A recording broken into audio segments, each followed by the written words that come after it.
de te retrouver ici. Et surtout en ce moment, ça fait quelque temps qu'on ne s'était pas vu en vrai. Et j'avoue que ça me fait vraiment du bien de voir les gens en live et surtout toi par rapport à tout ton parcours. Alors est-ce que justement tu pourrais te présenter, nous expliquer ce que tu fais, qui tu es? Alors, donc, je m'appelle Émilie, je suis indépendante depuis 15 ans maintenant dans le domaine de la communication visuelle et j'interviens donc auprès des particuliers et même des petites entreprises pour la création de toutes sortes de créations graphiques en tout cas. Et parallèlement à tout ça, je suis aussi maman de 2 filles, dont j'ai beaucoup pris mon temps dessus, pour m'occuper d'elles parce que c'était vraiment quelque chose qui était important pour moi. Et donc je me suis beaucoup oubliée pour le coup, et donc mon activité d'indépendante en parallèle a fait que elle a beaucoup stagné pendant des années, et aujourd'hui j'avais besoin de redonner un sens à ce que je faisais et de me ressentir un peu plus alignée avec mon activité. Voilà. Et donc justement, c'était quoi ta problématique quand tu as décidé de travailler avec moi? Alors ma problématique était surtout centrée sur la façon dont j'abordais les choses vis-à-vis de mon activité, l'offre que je pouvais présenter. Euh, J'étais restée enfermée dans un système qui était le mien, parce que c'était depuis 2003 que je travaille dans la communication visuelle, avec des habitudes en agence de communication. Et en fin de compte, j'étais de façon très machinale, j'étais restée enfermée en fin de compte là-dedans, dans ce schéma-là. Dans un ancien système. Exactement. Et il était temps et important pour moi, en tout cas, j'ai senti qu'il fallait que je change, que je ne pouvais plus travailler comme j'avais appris à travailler, que j'avais besoin de faire autrement.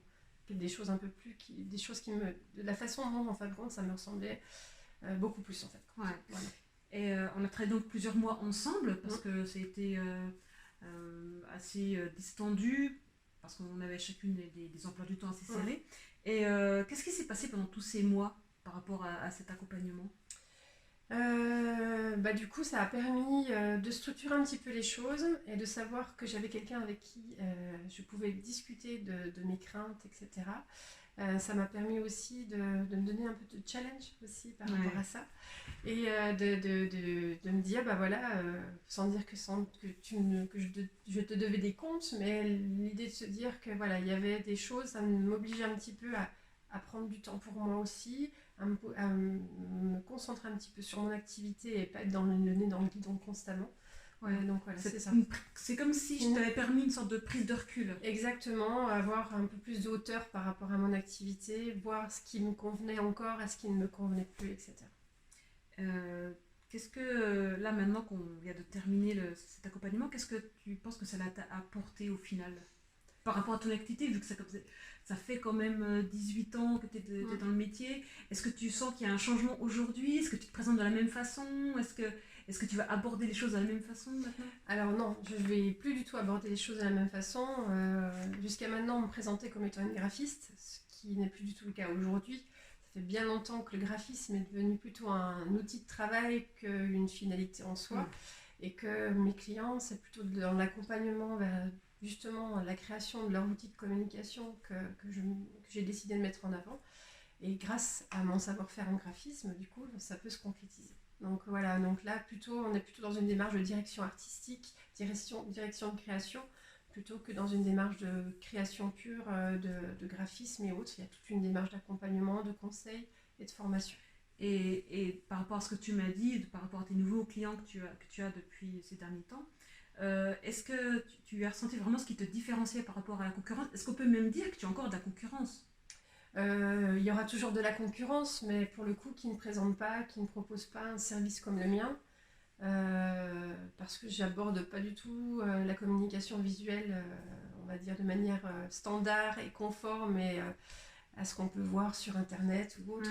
Voilà. Je me suis approprié l'outil et j'ai créé une offre qui me correspond et qui correspond en tout cas aux personnes qui font appel à moi. Et tu peux nous en dire un peu plus sur c'est quoi ce qui te différencie du coup maintenant dans la com? Eh ben, c'est justement le fait qu'il y a la création graphique, certes, la concrétisation des supports de com, mais il y a tout un accompagnement, une démarche un petit peu plus bienveillante aussi.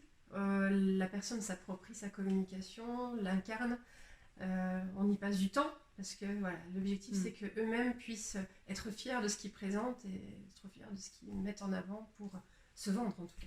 Oui, j'ai l'impression, comme beaucoup de mes clients, je pense que c'est le point commun d'ailleurs de tous mes clients, c'est le côté sensible, apporter cette sensibilité dans le monde des affaires. C'est ça.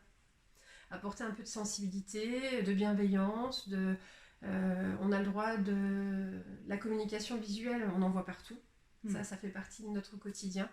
Mais justement, quand on se lance à son compte, qu'on incarne son activité, parce que c'est notre petit bébé, mine de rien, on veut le faire grandir, vaut mieux une communication qui soit alignée avec ce qu'on a envie de partager, plutôt qu'avec ses valeurs, plutôt qu'une communication qui va plaire aux autres. Moi, je ne pars pas de ce principe-là. La communication qu'on va créer, elle doit d'abord plaire à son créateur, et ensuite, étant donné qu'il se sent tellement bien dans cette communication, il ne pourra que rayonner et se sentir, en tout cas, confiant et avoir envie de se montrer encore plus, quoi.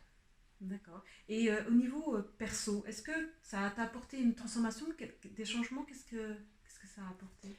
Alors quand je parle de bienveillance avec mes clients, je crois que la bienveillance aussi de mon côté aussi. Par rapport à suis un peu plus par rapport à moi-même aussi. Être un peu moins dans la performance et dans la perfection. Et puis accepter d'être plutôt... humaine, et puis d'avoir des moments où accepter que c'est pas forcément le top aujourd'hui, ça sera, si c'est pas aujourd'hui, c'est demain.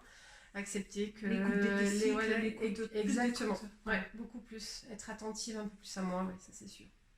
Ouais. Super. Qu'est-ce qui te fait dire que aujourd'hui tu es à ta place?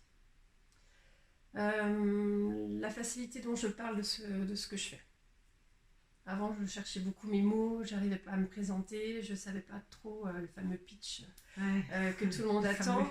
Et aujourd'hui, j'assume complètement le fait que je ne suis plus du tout dans la case graphiste et que oui, je fais de la direction artistique parce que je chapeaute vraiment le projet de A à Z, beaucoup plus global, avec une dimension plus bienveillante, d'accompagnement, voilà, c'est vraiment ça mon leitmotiv en tout cas du moment, et c'est ce qui fait que je me sens complètement... Et c'est aussi pourquoi les gens viennent à toi. Je pense que c'est ce qu'ils captent chez toi, c'est ce qu'ils ressentent. Tout à fait. C'est la grosse différence pour moi chez toi, c'est que t'es pas là juste pour leur faire leur com, c'est que t'es dans cette écoute vraiment de la personne. C'est tout à fait ça, puis c'est ce qui me correspond complètement en fin de compte. Faire un projet de com sans âme, pour moi, ça n'a pas de sens en fin de compte. Ça n'a plus de sens en tout cas. Tu mets toute l'âme de ton client dans ce logo, dans ses flyers, dans toute sa communication. C'est ça, tout à fait. Tu fais aussi des sites internet. Oui, tout à fait. Et comme tu le sais, l'un de mes slogans, c'est être l'artiste de sa vie. En quoi ça te parle pour toi? Qu'est-ce que ça signifie pour toi, être l'artiste de sa vie? Se concrétiser. Ça veut dire réussir à apporter une pierre à l'édifice, apporter un petit peu sa contribution au monde aussi, c'est un petit peu ça. Et puis, créer vraiment un échange avec l'autre aussi. Voilà, il n'y a pas que le contrat signé qui est important, il y a aussi l'humain et tout ce que ça peut... contribution. Voilà, c'est ça. Contribuer à plus que ta société, contribuer au monde et tout à ton échelle. Oui, c'est ça. C'est magnifique, ouais. Et est-ce qu'aujourd'hui tu aurais un conseil à donner à un entrepreneur qui pourrait être dans ton cas comme tu l'étais avant? Qu'est-ce que tu pourrais lui dire? Sois à l'écoute de ton intuition, surtout. Fais en sorte de ne pas fermer les yeux quand tu sens qu'au niveau de l'estomac ça tire un petit peu et que tu sens que les choses ne vont pas. N'accepte pas un client, en tout cas pour l'argent, mais plutôt parce que tu sens qu'il a les mêmes vibrations que toi, qu'il a les mêmes valeurs que toi, parce que tu sens qu'il se passe quelque chose, peut-être chimiquement, je ne sais pas, mais voilà, plutôt que de te dire, ah bah oui, ça va être 3 000 euros, 4 000 euros qui va rentrer, non, pose-toi les bonnes questions, est-ce que c'est vraiment quelque chose qui va te faire vibrer, qui va t'avancer, parce que je crois que dans ce cas-là, en tout cas, on a plus envie d'aller jusqu'au bout d'un projet, on est plutôt tiré vers l'avant, alors que quand c'est pour des mauvaises raisons, comme celle uniquement de l'argent, on a toujours tendance à être tiré vers l'arrière, à se dire ah, j'ai pas envie de la voir. Enfin bon, voilà. En tout cas, pour mon expérience, c'est comme ça que je l'ai ressenti. Donc toi, ce que tu conseilles, c'est vraiment d'oser dire non. Et c'est ce que tu... Exactement. Est-ce que c'est quelque chose qui date de ces derniers mois que tu as appris, que tu as compris? Oui, vraiment. Parce qu'avant, j'avais tendance à dire oui un petit peu à tous les projets, même ceux qui ne me plaisaient pas, mais j'avais tellement cette crainte de me dire il faut que je gagne de l'argent, il faut que j'arrive à subvenir aux besoins de ma famille, qu'en fin de compte, j'en oubliais complètement mes propres valeurs. Hmm. Donc aujourd'hui, dire non, ça m'a permis de pouvoir travailler sur d'autres projets qui me tenaient plus à cœur et qui sont tout aussi rémunérateurs, parce qu'en fin de compte, ça va tellement bien que... C'est beaucoup plus facile. Exactement. Tout est, je pense qu'il y a une certaine fluidité qui arrive dans ta vie aussi. Ouais. Merci Émilie vraiment pour tous ces partages. Où est-ce qu'on peut te trouver? Comment on peut te contacter? Aujourd'hui, qu'est-ce que tu proposes et comment on peut te contacter? Alors, on peut me contacter. Donc, moi, je suis installée sur Dole, dans le Jura. J'ai un pas de porte qui est en plein centre-ville, qui s'appelle le Delta. J'ai un site qui est en pleine refonte parce que justement, les choses ont évolué. Donc, pour le moment, je ne communiquerai pas sur mon site internet. Par contre, vous pouvez me trouver sur Facebook et Instagram. Émilie Bourny, Cupcom Design. Voilà. Et Cupcom Design qui est en plein changement aussi. Exactement, par les choses évoluent, mais en tout cas Cupcom Design subsistera pour le moment dans la communication. Voilà. Super. Merci beaucoup d'avoir pris ce temps avec moi pour échanger, pour vraiment faire le bilan de tous ces mois d'accompagnement auxquels j'ai pris beaucoup de plaisir à t'accompagner. Vraiment, c'était vraiment un... Comme je le dis, à chaque fois que je fais grandir une de mes clientes, moi aussi je grandis et ça c'est génial à chaque fois de ressentir ça, de ressentir ce truc-là de continuer à grandir, d'évoluer et d'apprendre à chaque fois. En tout cas, merci à toi de m'avoir apporté tout ça et de m'avoir permis aussi d'avancer humainement parlant et professionnellement en tout cas. Merci. Ouais. Super.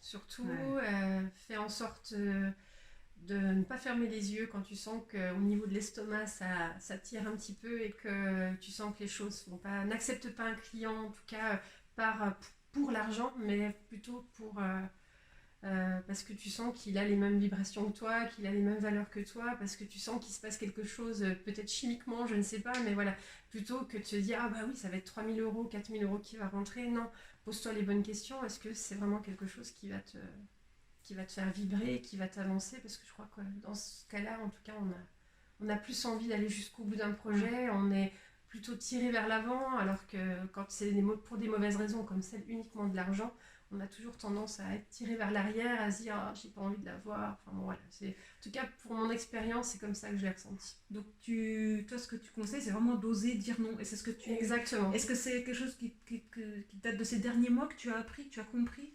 Oui, vraiment. Parce qu'avant, j'avais tendance à dire oui un petit peu à tous les projets, même ceux qui ne me plaisaient pas, mais j'avais tellement cette crainte de me dire il faut que je gagne de l'argent, il faut que j'arrive à subvenir aux besoins de ma famille, qu'en fin de compte, j'en oubliais complètement mes propres valeurs.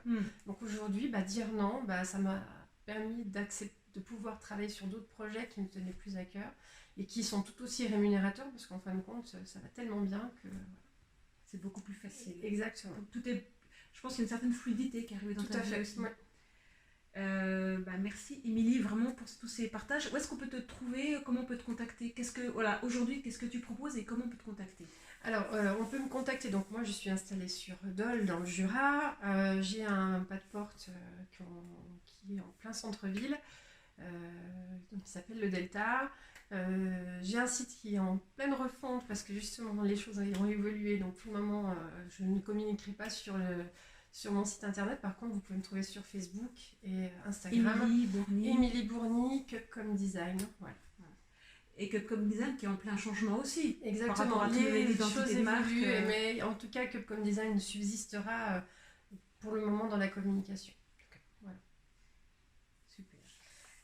Merci beaucoup d'avoir pris ce temps avec moi pour échanger, pour vraiment faire le bilan de tous ces mois d'accompagnement auxquels j'ai pris beaucoup de plaisir à t'accompagner. Vraiment, c'était vraiment un...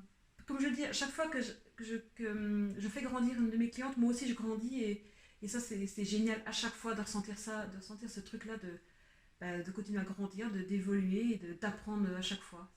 En tout cas, merci à toi de m'avoir apporté tout ça et de m'avoir permis aussi d'avancer humainement parlant et professionnellement en tout cas. Merci. Ouais.